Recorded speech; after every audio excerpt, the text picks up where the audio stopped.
Put on your Real D glasses.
Good afternoon, I'm Officer Barry and this is Officer Harry.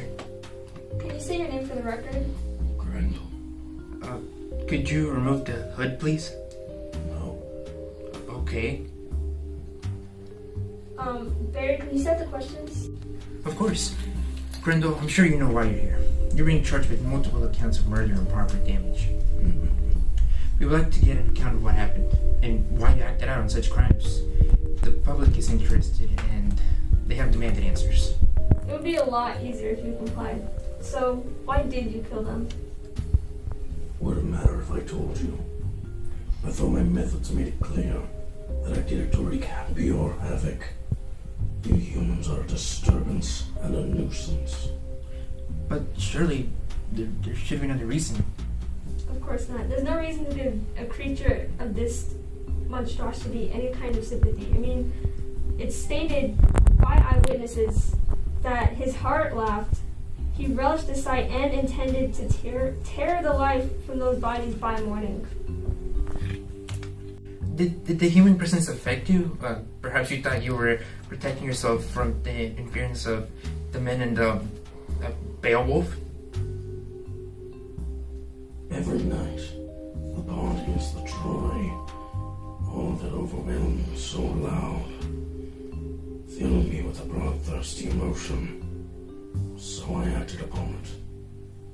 Do you feel any remorse for your actions? I mean, that reasoning alone still doesn't justify what you did at all. I do feel a great shame that I was caught.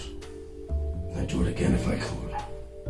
However, I faced a terrifying opponent who I would have defeated if I weren't so worn out from the day. Okay, I think that's all we need here. I don't think there's anything we need to know. His actions are obviously fueled by his pure desire to wreak havoc. My one and true desire in this world. Well, it's a shame. Oh, actually, we wanted to ask you about Beowulf and your thoughts towards him. I heard there was a fierce battle, and people were saying that, well, the monster wretched and wrestled with him, but Beowulf was mindful of his mighty strength, the wondrous gift God had showered on him, so he overcame the foe, brought down the hell brute.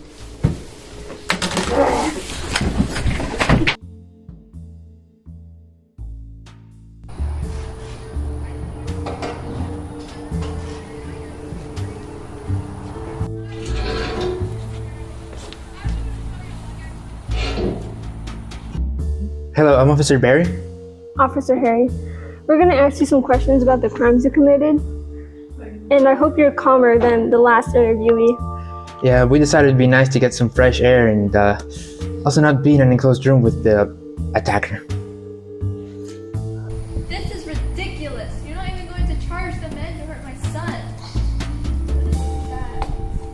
Saucy? Oh, are you thirsty? Get some drink. Coffee? In this economy? In this? Are you struggling at home? Oh, yes.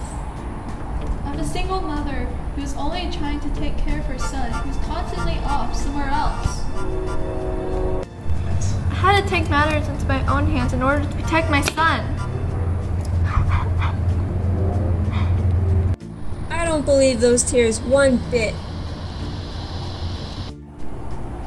If you were truly only protecting your son, could you say this was an act of vengeance? It's noted that you only took one man. Yes, and those men were terrible, and I could have taken more, but I only wanted to avenge my son. You're right. Do you feel as if your actions are justified by your role as a mother? Because despite this act, a man still died that day, and you're showing no remorse. Showing no remorse? My son was attacked. What else could I do as a mother? A man died? Well, maybe they shouldn't have hurt my son. Oh, let's calm down, Miss Grendel. There seems to be no father figure at home. It must have been very difficult for you to take that parental role. There's no reason to bring that into this, and I'm perfectly capable of taking care of my own family. Oh, I see, of course. Are you refusing your role as a passive, unaggressive feminine figure? What a ridiculous question to ask a murderer. How rude! I'd like to think that I am Officer Barry. I stood up for my son, and I chose to not sit idly by waiting for someone to step in. I will not hesitate to break any societal roles if it is for my son. I think feminine figures can do so much more, even become an officer, because the current force is proving useless. A woman officer?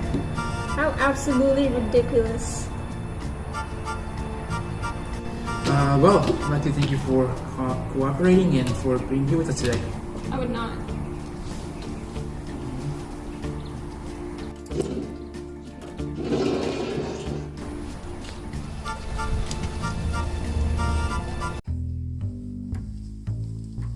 I was just being friendly.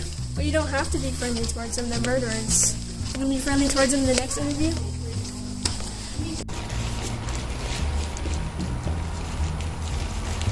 Hello.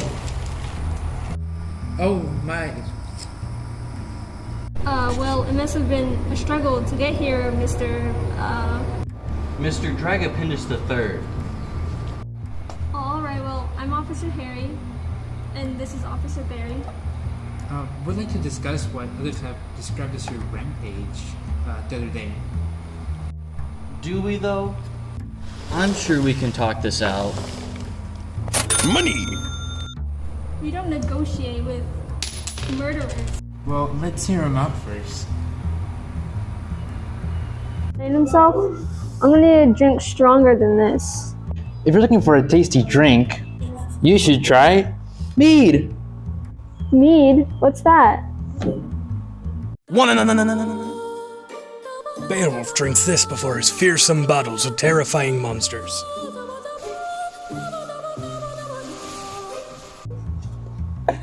Anyways, I'm sure the public would like to know, why these sudden outbursts? It was not my fault the humans are so greedy. Please answer the question, why did you steal so many lives that day? I'm not the thief here. A man took my treasure, and as far as I know, that's a crime here. Well, that doesn't justify your murders, right? For a previous interrogee, I noticed that she was attacking out of defense for her son. Is it possible you felt like you were being harassed by the humans? Yes, I would not have attacked otherwise. So then you probably feel like your actions are justified.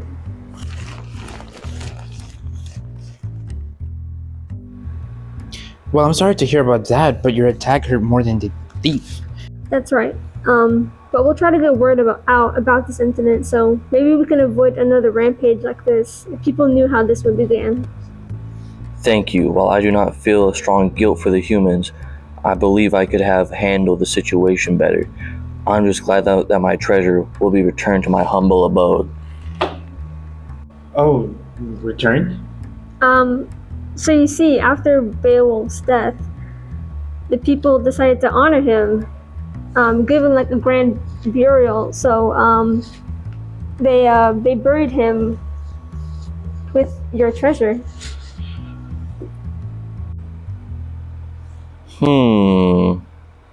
Well, that is certainly a decision, but I suppose it is out of my hands now.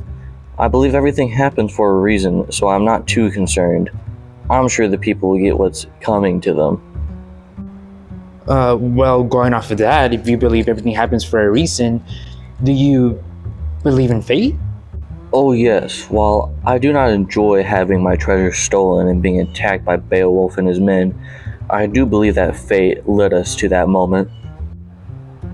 So, do you think that fate had a hand in Beowulf's heroic end? I wouldn't say heroic, but yes, I was always meant to be his demise, his fate.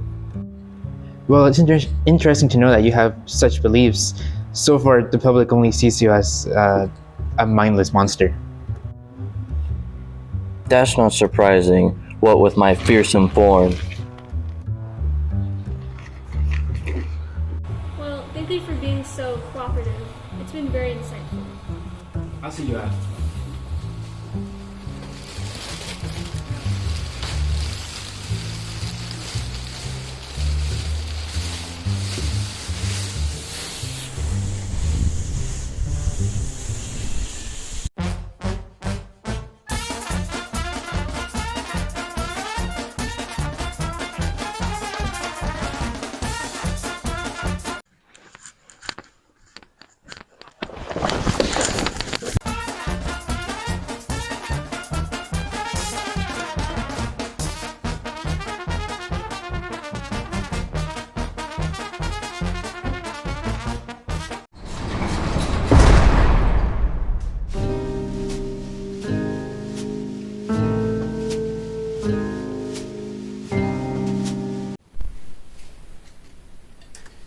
Okay, so for analysis of Grendel, our interpretation of Grendel in this video is a collective agreement that he is chaotic. His responses to the detective's questions made his intentions clear that he was there to wreak pure havoc upon the people, and that he shows no mercy for his actions, and that he would do it again if he could. This ties to the actual story of Beowulf very well, and our interpretation of him is the most common because even in the text, his intentions are clear that he is there to be violent and destroy things. In the article of Monsters, Men, and God, Nature of Symbolism Behind Monsters and Beowulf, Pejik explains that Grendel is a descendant of Cain and says that if we consider the possibility that all the monsters are sort of divine punishment, the article very heavily focuses on the role of God in the poem and how Grendel relates to Cain, but we took a different route, and his monstrosity was dependent on his own destructive and violent tendencies.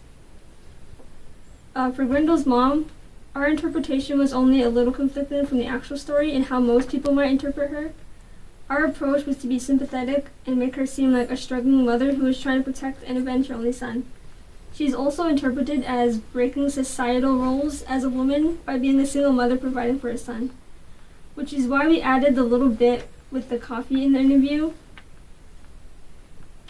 In the actual text, however, she is seen as a much more aggressive and violent manner. Her role as a woman and mother is still a big topic, though as seen in the article, Grendel's mother, the deviant other in Beowulf, Moulter states that she is an unnamed woman who does not adhere to society's domestic codes for women. Instead, Grendel's mother exemplifies characteristics of a capable warrior and is free of many of the restrictions imposed on the other women in the poem.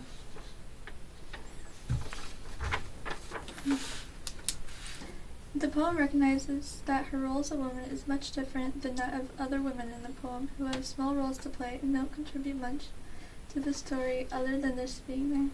Grendel's mother proves to be a capable woman, although a villain in the story. We see her to be much more than just that. For the dragon, we decided to take a more justified and innocent take on his character. We felt like the dragon didn't really deserve to be called a monster because he was only doing what he had to do to protect his own treasure. Although he harmed others, he just tried to protect what was his, as Beowulf came in and just tried to slay him to take his treasure. In the interview, the dragon claims, "It's not my fault the humans are so greedy," and tells us that he's not the real thief here. The real thief was Beowulf trying to steal his treasure. This approach on the character isn't one that everyone might agree on, though. As in the article, A Monsters, Man, and God, Nature of Symbolism Behind Monsters, in Beowulf, Pejik states that the dragon is mainly elemental, a force of nature, and its function is destruction for destruction's sake, as well as the killing of the hero, an inevitable ending, and thus closing the circle. The article seems to interpret the dragon as a monster with no feeling, just a symbolic thing, put in the ending of the poem to kill the main hero to complete the cycle of life, and to put an end to the story. It doesn't seem to take into account what the dragon might have been feeling or thinking when Beowulf attacked him.